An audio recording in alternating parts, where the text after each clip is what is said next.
ચાલો અહીંયા ધ્યાન રાખો. પ્રકરણ 4 ની અંદર શરૂઆતની બેઝિક પ્રસ્તાવના આપણે જોઈ ગયા હતા. પછી પ્રશ્નની શરૂઆત કરી હતી.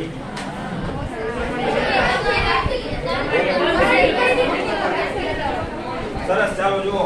પહેલો પ્રશ્ન છે, રાખજો ધ્યાન અહીંયા. રાસાયણિક બંધન અંગેનો એટલે કે બંધ માટેનો કોસેલ લુઈસ અભિગમ. ચાલો હવે કોઈ વાતચીત નહીં કરે, લેક્ચર પૂરો ન થાય ત્યાં સુધી શાંતિથી બેસશે. આવતીકાલે આવવાનું છે.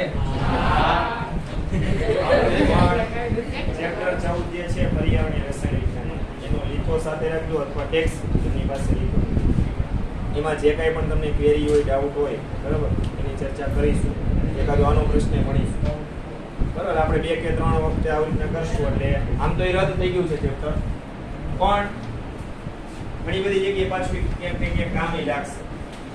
સાવ પકડી દીધા જેવું નથી. સૌથી મહત્વની બાબત તો એ ચેપ્ટર જ છે ત્યાં, જે આ પર્યાવરણની અંદર અસંતુલન અને ગ્લોબલ વોર્મિંગ સમસ્યા, ઓઝોન સ્તરનું ક્ષયન અને વાતાવરણ છે હાલતા ચેન્જ થઈ જાય છે, તમે બધા ચેન્જ થઈ જાવ છો, એ બધા પાછળનું કારણ પર્યાવરણમાં થતી રાસાયણિક પ્રક્રિયાઓ છે. એ ચેપ્ટર તમને સમજાવે છે. જો રાસાયણિક બંધન માટેનો કોસેલ લુઈસ અભિગમ, જુદા જુદા બે વૈજ્ઞાનિકો છે, એક છે કોસેલ, બીજો છે લુઈસ. આ બે વૈજ્ઞાનિકોએ આ અભિગમ એટલે સિદ્ધાંત રજૂ કર્યો. કેના માટેનો છે? રાસાયણિક બંધ માટે. ચલો આવી ગયો રાસાયણિક બંધ. ખરેખર શું છે? એક પ્રકારનું આકર્ષણ બળ છે. બીજી બાબત, બંધના નિર્માણ માટે આમાં સંકળાયેલા કેટલા ઇલેક્ટ્રોન છે? 2.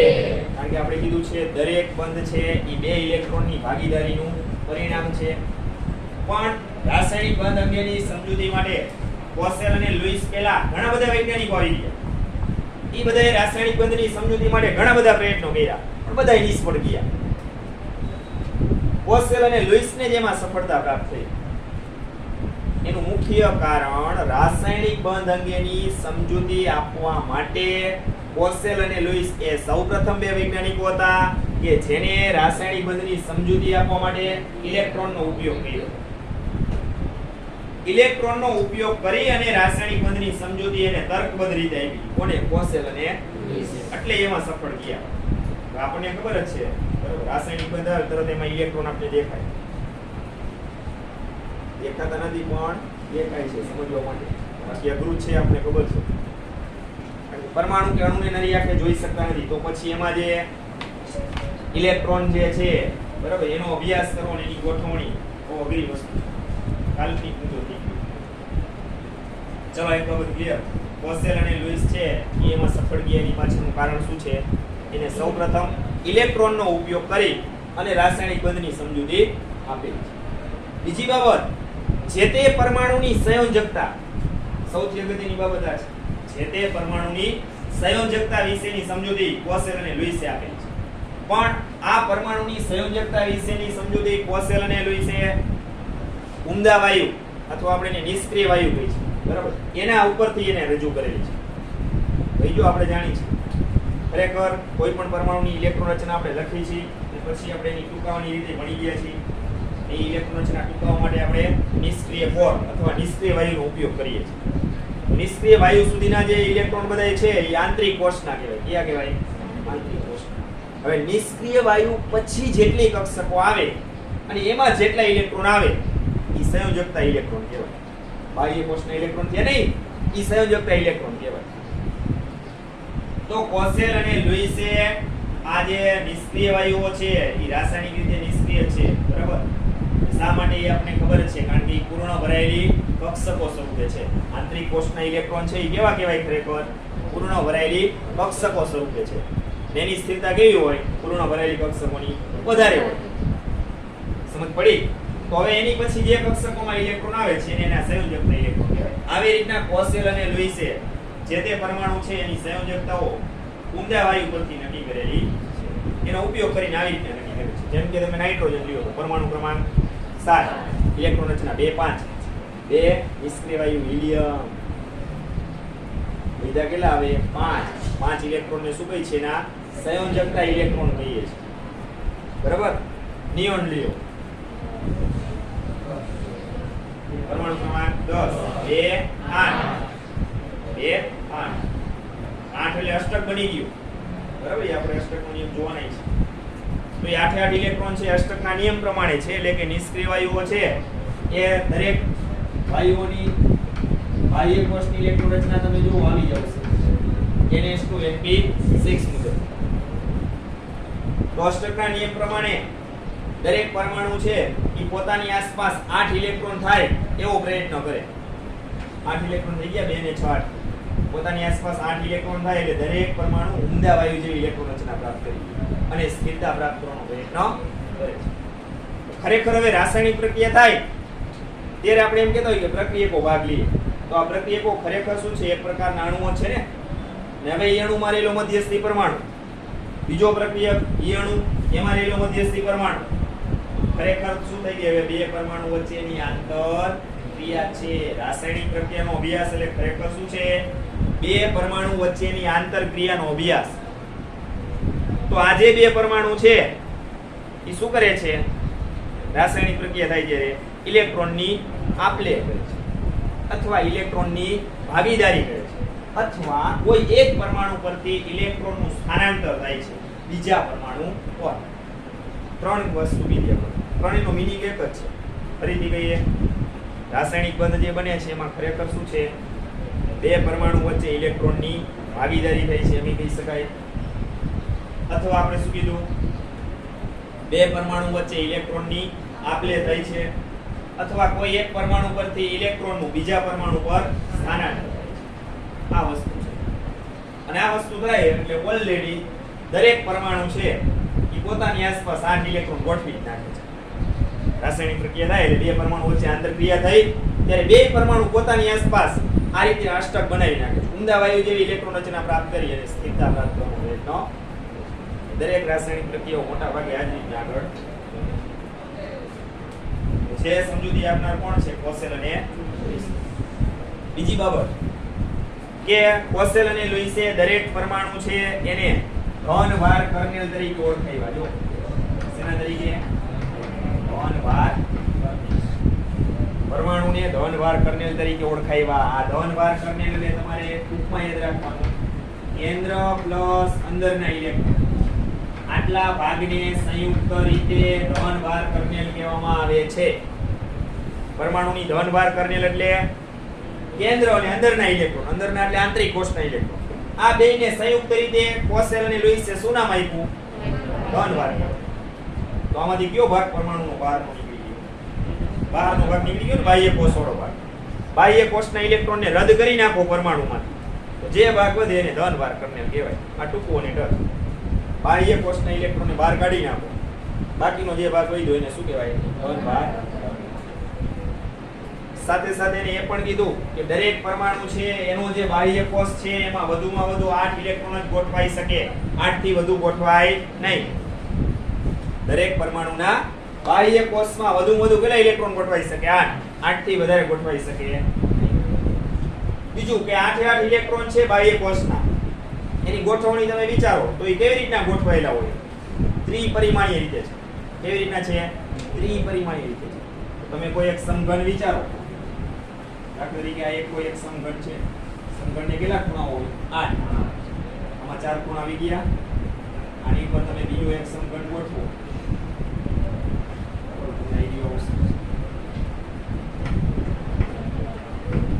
આ બધી રચનાઓ ઘણી અઘરી છે અને જટિલ છે. ધારો એટલું સરળ 8 ખૂણાઓ દેખાય છે બધાને. તો નિષ્ક્રિય વાયુના કિસ્સામાં એના બાહ્ય કોષમાં કેટલા ઇલેક્ટ્રોન છે? 8. આ પ્રત્યેક ઇલેક્ટ્રોન છે એક એક ખૂણા પર ગોઠવાયેલા. પછી સોડિયમ પરમાણુ લ્યો તેના બાહ્ય કોષમાં કેટલા ઇલેક્ટ્રોન છે? 1. તો એ 8 ખૂણા પૈકી ગમે તે ખૂણા પર ગોઠવાયેલો.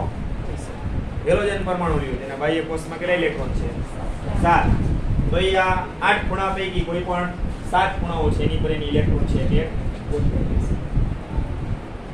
ખરેખર આ બાબત છે એ તમારે સેમેસ્ટર 3 નું પહેલું ચેપ્ટર આવે છે સોલિડ સ્ટેટ, ઘન અવસ્થા. જે ચેપ્ટર તમને સૌથી છેલ્લે ભણાવવામાં આવશે. એવું બનશે ચોથું સેમેસ્ટર પૂરું થઈને છતાંય ચેપ્ટર બાકી રહી ગયું છે, સૌથી છેલ્લે ભણાવવામાં આવશે. કારણ કે આખું ચેપ્ટર કાલ્પનિક છે. એવું છે, આવું જ ભણવાનું. NaCl નો તમે વિચાર કરો, સોડિયમ ક્લોરાઇડ પહેલા ચેપ્ટરમાં ભણી ગયા ને, નથી ભણ્યા? આપને લાગે કેવું આવી NaCl. આમાં શું છે કે એક Na+ આયન છે, એક Cl. આ બે એકબીજા સાથે આકર્ષે છે. તમે આવું સમજો. ખરેખર NaCl નું તમે ઘન અવસ્થાની અંદર બંધારણ જુઓ, સ્ફટિકમય સ્વરૂપમાં હોય ત્યારે, તો એ ત્રિપરિમાણીય બંધારણ ધરાવે છે.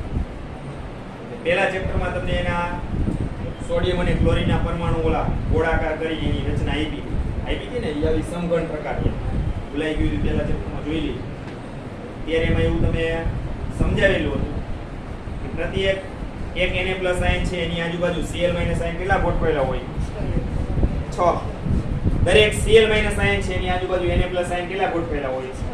આવી રીતના એનું માળખું છે. એનું માળખું બંધારણ કેવું છે? આવું.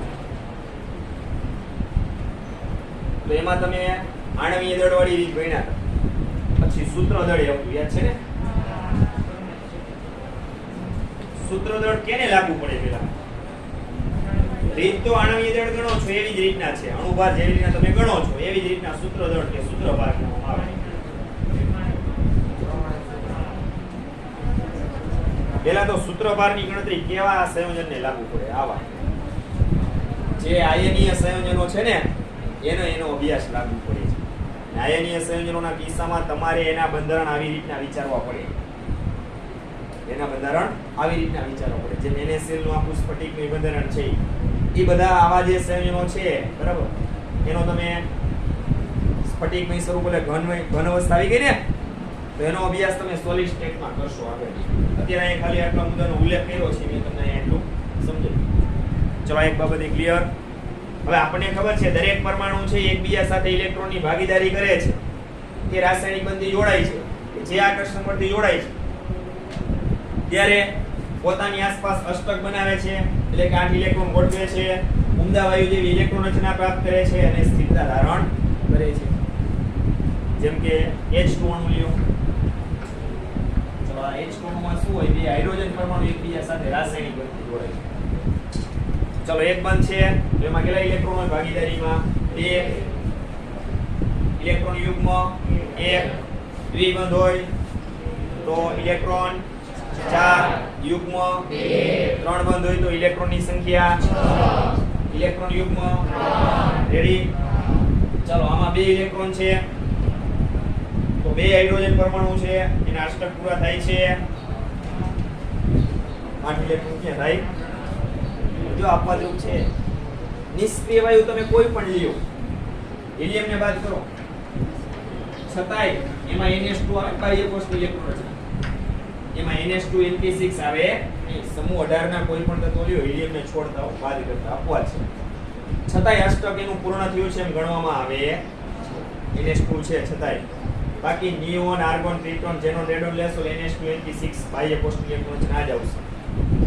જો 8 ઇલેક્ટ્રોન થઈ ગયા, આમાં અષ્ટક પૂર્ણ થાય છે એમ સમજી લેવું. રેડી? તો અહીં જો હિલિયમ જેવું થઈ ગયું ને, 2 ઇલેક્ટ્રોન આવી ગયા. H2 એટલે ઇલેક્ટ્રોન રચના કોની થઈ ગઈ? હિલિયમ. અષ્ટક પૂર્ણ થાય છે. ક્લિયર? પછી F2 અણુ લ્યો. ચાલો, ફ્લોરિન. તો એમાં 2 ફ્લોરિન પરમાણુ વચ્ચે બંધ. તો આમાં જો 2 ફ્લોરિન પરમાણુ છે એની આસપાસ 8 ઇલેક્ટ્રોન થઈ ગયા. આ 2 ઇલેક્ટ્રોન ભાગીદારીના છે, એ બે હું દર્શાવું છું. આ ભાગીદારીનું ઇલેક્ટ્રોન યુગ્મ છે કે 2 ઇલેક્ટ્રોન છે. હવે દરેક ફ્લોરિન પરમાણુ છે એના બાહ્ય કોષના ઇલેક્ટ્રોન કેટલા હોય? 7 હોય ને. દરેક હેલોજન પરમાણુ પાસે 7 હોય. તેમાંથી એક તો આવી ગયો. કયો ઇલેક્ટ્રોન હતો? એકલ અયુગ્મિત ઇલેક્ટ્રોન. બાકીના યુગ્મિત કેટલા હોય? 6. 2 2 4 ને 2. આ ફ્લોરિન પાસે કેટલા હોય?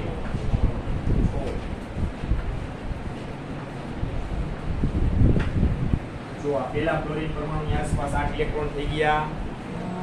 8 ટપકાઓ 8 ઇલેક્ટ્રોન. ટપકાઓ ઇલેક્ટ્રોનની સંખ્યા દર્શાવે છે. આની આસપાસ 8 થઈ ગયા. આ બે ઇલેક્ટ્રોન વચ્ચે આવ્યા, એ ભાગીદારીના કહેવાય. એ શું દર્શાવે છે? બે પરમાણુ વચ્ચે બનતા બંધની સંખ્યા. કેટલા ઇલેક્ટ્રોન આવ્યા? 2. એક બંધ બનાવે, અષ્ટકના નિયમનું પાલન કરે છે, અણુનું નિર્માણ થાય છે. એમોનિયા, H2O, મિથેન, કોઈ પણ અણુ લ્યો, બધાની અંદર આ વસ્તુનું પાલન થશે. ચલો એક બીજો ક્લિયર.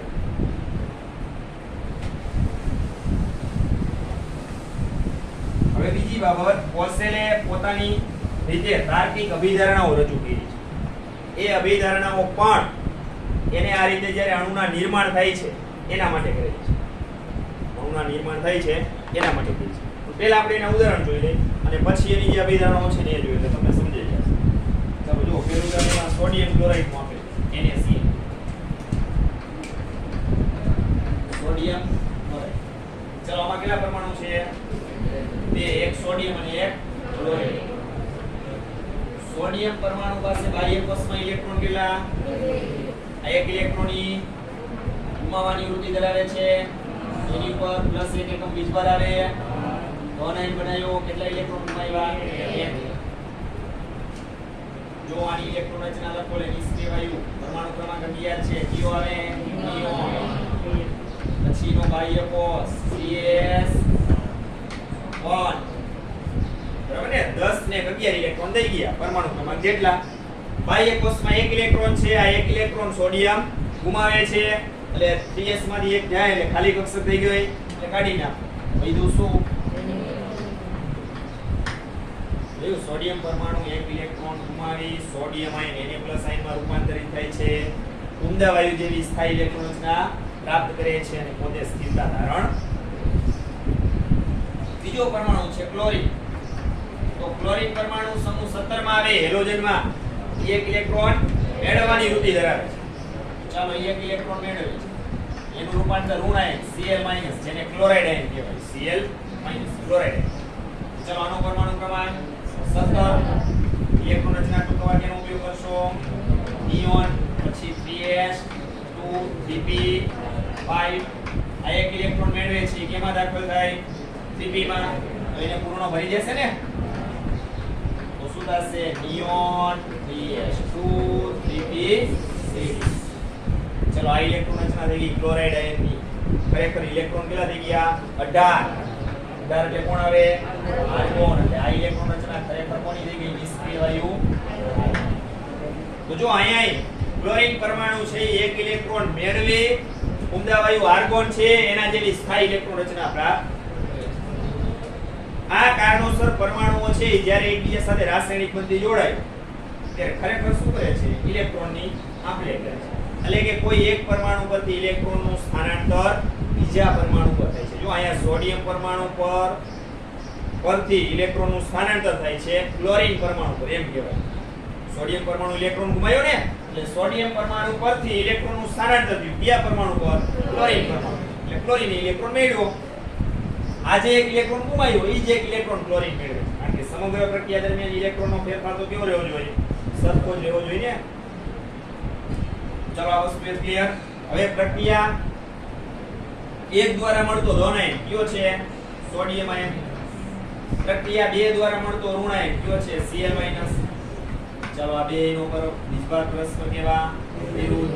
સ્થિર વીજના નિયમ પ્રમાણે વિરુદ્ધ વીજભારિત આયનો હોય એમની વચ્ચે આકર્ષણ બળ ઉત્પન્ન થાય. એટલે આ બે આયનો છે જે આકર્ષણ બળથી જોડાય છે બરાબર એને વિદ્યુત સંયોજક બંધ કહેવામાં આવે છે. અથવા આપણે એને આયનીય બંધ કહીશું. શું કહેશું? NaCl માં આવવું જોઈએ ને. Na+ આયન Cl- ધન આયન અને ઋણ આયન વચ્ચે જે આકર્ષણ બળ ઉત્પન્ન થાય એને આયનીય બંધ કહેવાય. એટલે શું કહેવાય? આયનીય બંધ. ચલો રાસાયણિક બંધનો એક પહેલો પ્રકાર આવી ગયો. તમને એની લાક્ષણિકતા ખબર પડશે. આયનીય બંધ અથવા વિદ્યુત સંયોજક બંધ. ચલો આની વ્યાખ્યા શું થઈ? આયનીય બંધ શબ્દ આવી જાય ને તરત તમને ખબર પડી જાય કે બંધના એક છેડે ધન આયન હશે, એક છેડે ઋણ આયન હશે. તો ધન આયન અને ઋણ આયન વચ્ચે જે આકર્ષણ બળ ઉત્પન્ન થાય એ આકર્ષણ બળ એટલે આયન. જો આવી ગયું, દરેક રાસાયણિક બંધ છે એક પ્રકારનું શું છે? આકર્ષણ બળ છે. આયનીય બંધના કિસ્સામાં તરત તમને ખ્યાલ આવી જાય. બે આયનો સાથે સંકળાયેલો આ બંધ છે, એક ધન આયન એક. તો આવા આયનીય સંયોજનો વિશે આપણે ચર્ચા કરી છે ત્રીજા ચેપ્ટરમાં. કોને યાદ છે? એસ વિભાગ મેં ભણાવ્યો ત્યારે આયનીય સંયોજનો છેલ્લે આવું યાદ કરો. એસ વિભાગના તત્વો, બી વિભાગ બી ને એફ આ બધાની ચર્ચા કરી. બાહ્ય કોષ ઇલેક્ટ્રોન અમુક લાક્ષણિક અભ્યાસ કર્યો. તમે યાદ કરો છેલ્લે આયનીય સંયોજન આવું સમૂહ 1 અને સમૂહ 2 ના પ્રથમ તત્વો છે એ બિન આયનીય સ્વરૂપે છે. આયનીય સંયોજનો બનાવતા નથી. નાનું પરમાણુય કદ છે, એના ઇલેક્ટ્રોન કેન્દ્રથી નજીક છે એટલે ઝડપથી ઇલેક્ટ્રોન ગુમાવી શકતા નથી. એ જ સમૂહના અન્ય તત્વો કરતા. બાકીના જે તત્વો બધાય છે સમૂહ 1 અને 2 ના પ્રથમ તત્વો સિવાયના એ આયનીય સંયોજનો બનાવે છે. આવું કીધું એ દઈનો બધાયને એ નથી આવતું. હા, જો એમાં સોડિયમ આવી જાય ને, એમાં આયનીય સંયોજન બનાવે છે. તો એમાં કયો બંધ સંકળાયેલો હોય? આયનીય. ચાલો ક્લિયર. આ લોકો લાંબુ કરી લખ્યું છે. તો ધન આયન અને ઋણ આયન કે જે એકબીજા સાથે સ્થિર વિદ્યુતીય આકર્ષણ બળથી આકર્ષાયેલા હોય છે કે જોડાયેલા હોય છે એને આયનીય બંધ કહેવામાં આવે છે. એના કરતા તમે આવું ટૂંકમાં લખી શકો. ધન આયન અને ઋણ આયન વચ્ચે નિપજતા કે ઉત્પન્ન થતા આકર્ષણ બળને શું કહેવામાં આવે છે? આયનીય બંધ કહેવામાં. ચલો આ પહેલું ઉદાહરણ. બીજું ઉદાહરણ એમાં આપ્યું છે કેલ્શિયમ ક્લોરાઇડ. બરાબર, હવે તમે ગમે બીજું આવડી જશે. CaF2 calcium. આ પહેલું ઉદાહરણ એને છે. ચલો આમાં ક્યાં બે પરમાણુ છે? કેલ્શિયમ અને ચલો કેલ્શિયમ પરમાણુ કયા સમૂહમાં આવે? બીજા સમૂહમાં આવે. બાહ્ય કોષની ઇલેક્ટ્રોન રચનામાંથી કેટલા ઇલેક્ટ્રોન ગુમાવે છે? 2. જેની પર +2 વીજભાર આવે. પરમાણુ ક્રમાંક આનો કેટલો છે? 20. ચલો ઇલેક્ટ્રોન રચના ટૂંકાવો ત્યારે કેનો ઉપયોગ કરાય? આર્ગોન. પછી કઈ આવે? ઓરેસ. આ ઇલેક્ટ્રોન રચનાનું આખું ચિત્ર છે એ તમારી મગજની ઉપરથી પસાર થઈ જવું જોઈએ. હું લખી નાખું, તમને એના કઈ ખબર પડે તો ચાલશે. હવે તમે જોવો ને આ બધી ખાનગી બસ ને એસટી બસ જે ઓલ્ડ હોય બધી ડિજિટલ થઈ ગઈ. પેલા ઓલી પાટિયા વાળે ખબર બસ ક્યાંકથી આવે કે જાય કે ઉપડે એટલે કંડક્ટર છે ને ઓલા પાટિયા ચેન્જ કરે. સીધું ચડી નહીં જવાનું, જે બસ છે હાલો ચડી જાવ કે બોર્ડ વાંચી લીધું. હા કાંઈથી અમારી અહીંયા પાછી જાય એવું જરૂરી નથી. રાહ જોવી પડે તો કંડક્ટર તરત પાટિયું ચેન્જ કરે. કારણ કે એક રૂટમાં જે બસ ન ચાલતી હોય બીજા રૂટમાં ચાલતી હોય પાટિયું ચેન્જ કરે. આપણે તો બે ગયા પાટિયું જોઈને આવી ત્યારે ઓલે પાટિયું ચેન્જ કરી નાખ્યું. અહીંયા પહોંચે ત્યારે ખબર એટલે આ બીજા કામ આવું થાય. જોવું પડે. હવે એ પાટિયા સિસ્ટમ રદ થઈ ગઈ. તમે જોયું ને એની આખી એક ડિસ્પ્લે આવે. મોરબીથી રાજકોટ, મોરબીથી રાજકોટ જાય વહી જાય. ફરી પાછી એની લીટી પાછી આવે મોરબીથી રાજકોટ. બોલો બસ જે બધી આવે છે એમાં તમે જોવો તો અહીંયા જે પરમાણુ આવે ને એની તરત ઇલેક્ટ્રોન રચના આખી તમારા આંખ પરથી પસાર થઈ જવી જોઈએ. બરાબર, એનું એક આખું ચિત્ર ક્લિયર થઈ જાય તો ખબર પડે. બાકી અહીંયા હું ગમે તે નિષ્ક્રિય લખી ગમે તે એની પછી કોક્ષક લખીશ નહીં ખબર પડે તો બાહ્ય કોષમાંથી કેવી રીતે ઇલેક્ટ્રોન ગુમાવ્યા મેળવ્યા ખબર પડશે. ચાલો આના બાહ્ય કોષમાં કેટલા ઇલેક્ટ્રોન છે? 2. એને નિષ્ક્રિય જેવું થવા માટે 2 ઇલેક્ટ્રોન શું કરવા પડે? ગુમાવ્યા ને. શેમાં રૂપાંતરિત થઈ ગયું? અંદરવાળી જે ઇલેક્ટ્રોન છે ના પ્રાપ્ત કરી લીધી. સમજ પડી? હાલો પછી કોણ છે? ક્લોરીન. બાહ્ય કોષની અંદર એને એક ઇલેક્ટ્રોનની ઘટ છે એટલે ઇલેક્ટ્રોન શું કરશે? મેળવશે. ક્લોરાઇડ F- માં રૂપાંતરિત થઈ જશે. પરમાણુ ક્રમાંક 9. ઇલેક્ટ્રોન રચના ટૂંકવા કેનો ઉપયોગ થાય? હિલિયમ. અને નિયોન નો કરી નાખ્યો. નિયોન -1 કામ કરે. નિયોન એટલે 10 માઈનસ. અહીંયા સુધી કઈ વાંધો ઈ લખે ત્યાં સુધી આપણે કઈ વાંધો ક્યારે પડી ખબર છે? આવું ગણિતમાં શક્ય છે. આમાં શક્ય 2s2 2p. ચાલો એક ઇલેક્ટ્રોન મેળવશે એટલે હિલિયમ 2s2 2p. આ ખરેખર 2 અને 2 4 ને 6 10 ઇલેક્ટ્રોન થઈ ગયા. આ કોઈ ઇલેક્ટ્રોન રચના થઈ ગઈ. ચલો થઈ કે ઊંડા વાયુ જેવી ઇલેક્ટ્રોન રચના પ્રાપ્ત. ચલો પ્રક્રિયા 1 દ્વારા મળતો ધન આયન કેલ્શિયમ આયન, પ્રક્રિયા 2 દ્વારા મળતો ઋણ આયન ક્લોરાઇડ આયન એકબીજા સાથે આકર્ષાય. બરાબર.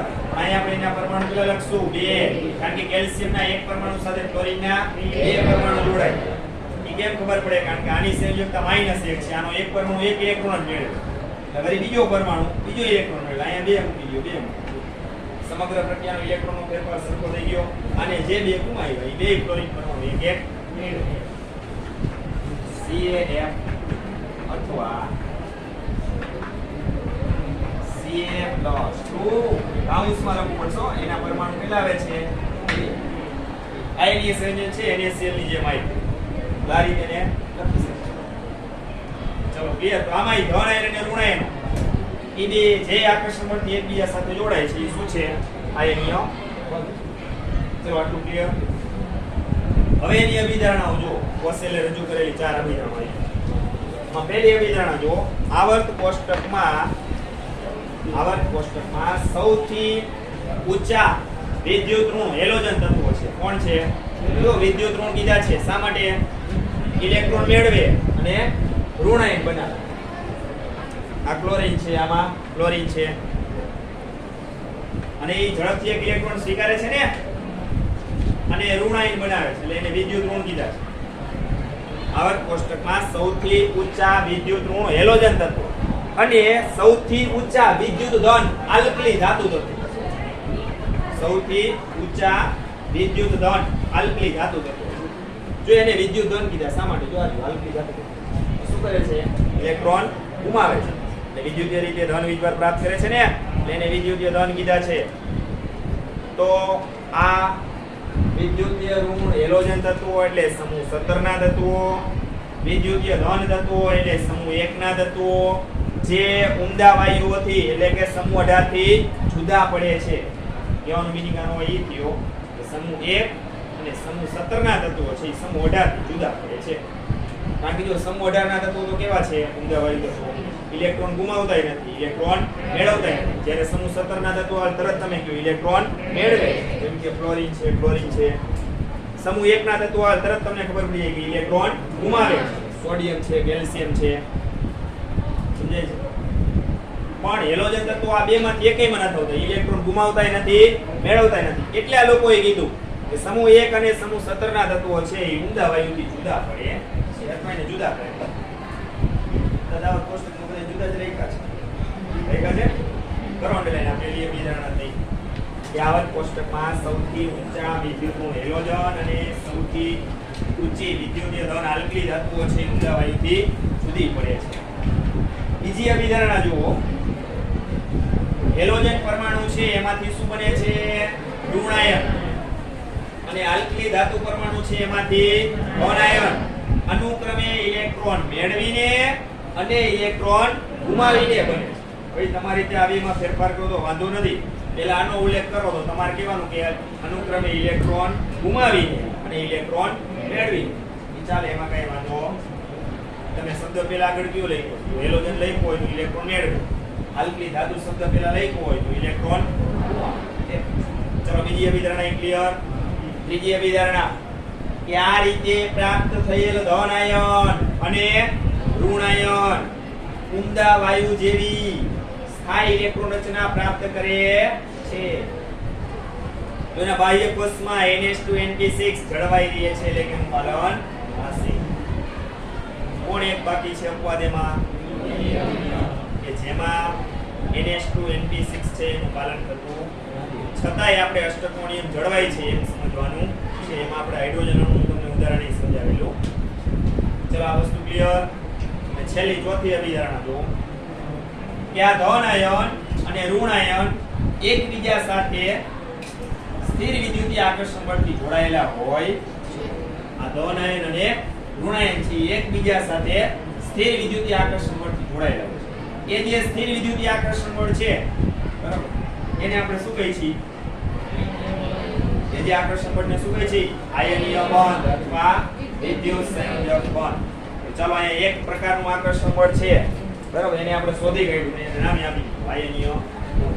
તો આપણે કીધું હતું કે રાસાયણિક બંધના આપણે ઘણા બધા પ્રકારો પાડવાના છે બરાબર સહસંયોજક બંધ પછી સવર્ગ સહસંયોજક બંધ હાઇડ્રોજન બંધ ધાત્વિક બંધ અને આ આયનિક આટલા બંધના પ્રકારો આપણે ભણવાના છે એ તમને ક્લિયર થતા જશે એમાં બંધનો પહેલો પ્રકાર એટલે કે પહેલા પ્રકારનું આકર્ષણ પણ બધાને સમજાઈ ગયું આયનીય ચાલો રેડી બીજી બાબત લુઈસ સંજ્ઞાઓ જોવાની છે આ વૈજ્ઞાનિક લુઈસે જુદા જુદા તત્વો એટલે કે પરમાણુઓ અણુ અને આયનો પરમાણુ અણુ અને આયન પરમાણુ કોને કહેવાય તો ખબર છે ને આવર્તમાં તમે રહેલા કોઈ પણ તત્વોનો અભ્યાસ કરો એ પરમાણુનો જ અભ્યાસ કર્યો અણુ પરમાણુ જોડાઈને બને અને આયનોમાં તમને ખબર છે NH4+ CO3 - 2 NH4+ એટલે એમોનિયમ આયન CO3 - 2 એટલે carbonate ion sulfate ion SO4-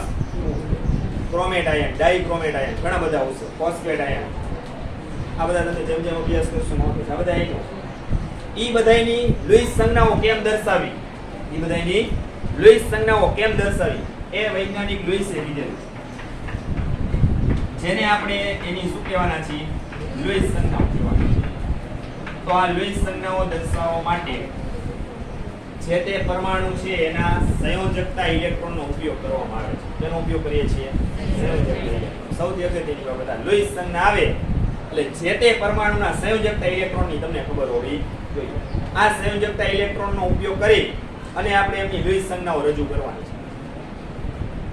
હવે આ લુઈસ સંજ્ઞાઓ દર્શાવવા માટે એના જે સંયોજકતા ઇલેક્ટ્રોન છે એ જે તે પરમાણુ છે એની આસપાસ ગોઠવવામાં આવે છે જે તે પરમાણુ આપેલો છે કે અણુ હોય કે આયન હોય એની આસપાસ ગોઠવવામાં આવે છે અને એ ઇલેક્ટ્રોનને દર્શાવવા માટે આપણે આ રીતના ટપકાઓ મૂકવાના છે બિંદુઓ કરો કે કા ચોકડી કરવાની ચોકડી કરો કે ટપકા કરો એ શું સૂચવે છે ઇલેક્ટ્રોન સૂચવે છે જેટલા ટપકા કરો એટલા ઇલેક્ટ્રોન ગણાય અને કે ઇલેક્ટ્રોન ગણવાની ના સંયોજકતા ઇલેક્ટ્રોન ખલાસ આટલું યાદ રાખો જો અહીંયા આપણે દાખલા તરીકે બીજા આવર્તના તત્વો આપ્યા છે n =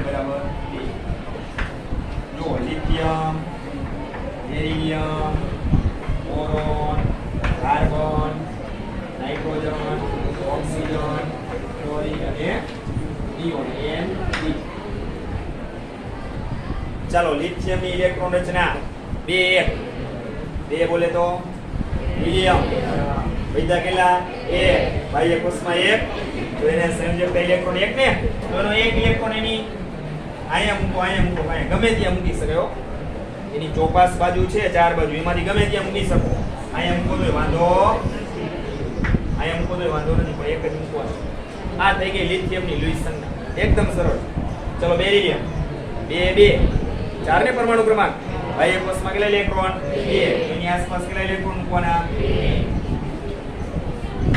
બોરોન 2 3 બાહ્ય કોષમાં કેટલા 3 1 2 આને શું કહેવાય બોરોનની લુઈસ સંજ્ઞા પછી કાર્બન 2 4 બાહ્ય કોષમાં કેટલા 4 ઇલેક્ટ્રોન એના આવી ગયા પછી નાઇટ્રોજન 2 5 પણ એ 5 માંથી તમને ખબર હોવી જોઈએ 2 કેવા ગુણાના છે યુગ્મી 3 કેવા છે કારણ કે 2s2 2p3 2s માંથી 2 છે યુગ્મી છે એને જોડીમાં રાખવાની અબંધકારક કહેવાય 2p માં 3 છે ઊંડા નિયમ પ્રમાણે એક હોય એકલ ઇલેક્ટ્રોન કહેવાય એ બંધની રચનામાં ભાગ લે એટલે કેવા ઇલેક્ટ્રોન બંધકારક આવી રીતના દર્શાવે ઓક્સિજન 2 6 ચાલો એમાંથી 6 અને એ 6 ને તમે 2 ભાગ પાડી નાખો યુગ્મિક કેટલા યુગ્મિક 4 એને જોડીમાં રાખવાના ને અયુગ્મિક ઓલી પી કક્ષક છેલ્લે બે અવિધ્યમાં એક હોય સમજાણું બંધ કેટલા બનાવી શકે ઓક્સિજન બંધ કેટલા બનાવી શકે 2 4 ઇલેક્ટ્રોન તો કેવા છે અબંધકારક પછી ક્લોરીન લ્યો ક્લોરીન પરમાણુ પાસે બાહ્ય કોષમાં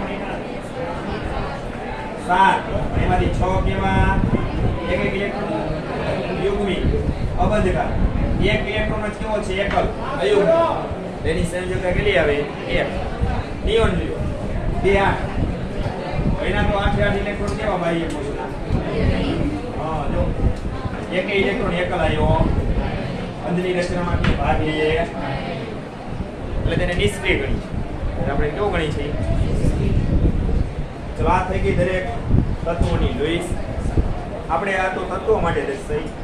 આના પછી આગળ વધીને આપણે અણુઓ માટેની લુઈસ સંજ્ઞા દર્શાવીશું. પાણીનો અણુ છે, મિથેન છે, એમોનિયા છે, કોઈ પણ લ્યો, કાર્બન ડાયોક્સાઇડ છે. ટૂંકમાં લુઈસ સંજ્ઞામાં બંધ ક્યાંય દર્શાવવામાં આવતા નથી. જે બે પરમાણુઓ છે જેટલા બંધ હોય ને એને અનુરૂપ ઇલેક્ટ્રોનની સંખ્યા મૂકી દેવાની. એક બંધ હોય કેટલા ઇલેક્ટ્રોન મૂકવાના? બે. બે હોય તો કેટલા મૂકવાના? ચાર. ત્રણ હોય તો કેટલા મૂકવાના? છ. આવી રીતના કામ કરવાનું. એને કહેવાય લુઈસ સંજ્ઞા. નવું કઈ છે? સાથે સાથે લુઈસે આજે દરેક પરમાણુ છે એની સંયોજકતા નક્કી કરવા માટે આવું કીધું. કેવું કીધું? અષ્ટકના નિયમ પ્રમાણે દરેક પરમાણુની આસપાસ કેટલા ઇલેક્ટ્રોન ગોઠવવા જોઈએ? 8. બરાબર. તો એ 8 તો લીધા. એમાંથી આ જે બિંદુઓની સંખ્યા છે એને લુઈસ સંજ્ઞામાં એ બાદ કરી નાખો. બિંદુઓની સંખ્યા છે એ 8 માંથી શું કરી નાખવાની? એટલે એક પરમાણુની સંયોજકતા થઈ જાય. દાખલા તરીકે નિયોન લ્યો. કેટલા ટકા છે? 8. તો 8 - 8 સંયોજકતા છે. બંધ બનાવે એની સંયોજવાની ક્ષમતા જ નથી. નિષ્ક્રિય લીધો. ક્લોરીન લ્યો. કેટલા ટકાઓ છે? 7. 8 - 7 કરો. 1. એની સંયોજવાની ક્ષમતા કેટલી છે? 1. એને શું કહેવાય? એની સંયોજક. એક બંધન બનાવે ને ક્લોરીન, બ્રોમિન, આયોડિન બધાની સંયોજકતા એક જ છે. પછી ઓક્સિજન લ્યો. 6. 8 - 6 એની સંયોજવાની ક્ષમતા કેટલી આવી? 2. ઓક્સિજન પરમાણુ તમે ગમે તે સંયોજનો લેશો બે જ બંધ બનાવે. કે આવા બનાવે એક આવા. આ બે પરમાણુ સાથે એક બંધ થી જોડે કે દ્વિ. આ સિવાય ઓક્સિજનમાં તમને નવું કઈ જોવા મળશે. પછી નાઇટ્રોજન લ્યો. કેટલા ટકા છે? 5. 8 - 5 3. તો એના સંયોજકતા કેટલી આવી? 3. તો એમાં આવું થશે. કેવું? આવું આવું ત્રણ શક્યતાઓ. આ બધા એક બંધ આવશે. કા એક બાજુ દ્વિબંધ ને એક બાજુ એક બંધ અને કા ત્રણ બંધ. ચાલો આવું ઉદાહરણ એમોનિયા. આ નાઇટ્રો NO2 અને આ નાઇટ્રોજન N2. નાઇટ્રોજન વાયુ. સમજ પડી? પછી જો કાર્બન 4. 8 - 4 કાર્બન 4 બંધ બનાવે. એ 4 બંધની રચનામાં સિંગલ બંધ હોય તો આલ્કેન, એક બાજુ દ્વિબંધ, બાકીના સિંગલ તો આલ્કીન, એક બાજુ 3 બંધ અને એક બાજુ એક બંધ તો આલ્કાઇન. 4 બંધ બને. કાર્બન પરમાણુની આજુબાજુ 4 બંધ એકી સાથે આવે. આની જેમ.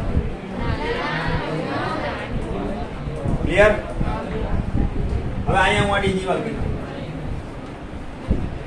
આ જે વસ્તુ કીધી ને લુઈસે એ અહીંયા સુધી જળવાય. પછી જળવાતી પછી તંબુરો થઈ. જો બોરોન માં છે કેટલા? 3. 8 - 3 કરો. તંબુરો થયો કેવો? કારણ કે એની સંયોજકતા તો કેટલી છે? 3. એ 5 બંધ ક્યારેય બનાવતો જ નથી. તો આ વસ્તુ છે ને અષ્ટકના નિયમની મર્યાદામાં ભણવાના છે. અષ્ટકનો નિયમ આજે ચલાવી દીધો. અષ્ટકનો નિયમ શું કહે છે? બે પરમાણુ વચ્ચે જ્યારે ઇલેક્ટ્રોનની ભાગીદારી થાય છે ત્યારે દરેક પરમાણુ પોતાની આસપાસ 8 ઇલેક્ટ્રોન ગોઠવે છે, એ બનાવે છે અને ઉમદા વાયુ જેવી ઇલેક્ટ્રોન રચના પ્રાપ્ત કરી અને સ્થિરતા પ્રાપ્ત કરે છે, જેને શું કહેવાય? અષ્ટકનો નિયમ કહે છે. આ બધા એનું પાલન કરતા જો અષ્ટકના નિયમની મર્યાદા જો ભલે અષ્ટકનો નિયમ છે એ ઘણા બધા સંયોજનો છે એ સમજવામાં આપણે ઉપયોગી છે. ઘણા બધા તત્વોના સંયોજનો સમજવામાં નિષ્ફળ ગયો એની મર્યાદાઓ છે. તો એની મર્યાદાઓ છે 3 છે. એક મધ્યસ્થી પરમાણુનું અપૂર્ણ અષ્ટક, એકી ઇલેક્ટ્રોન ધરાવતા અણુઓની સંખ્યા સમજાવી શક્યો નથી અને વિસ્તૃત અષ્ટક ધરાવતા અણુઓ છે એ સમજાવી શક્યો નથી. આ 3 મર્યાદાઓ મુખ્ય છે. એ સિવાયની ગૌણ મર્યાદાઓ એમ છે આપણે જોવાના છે.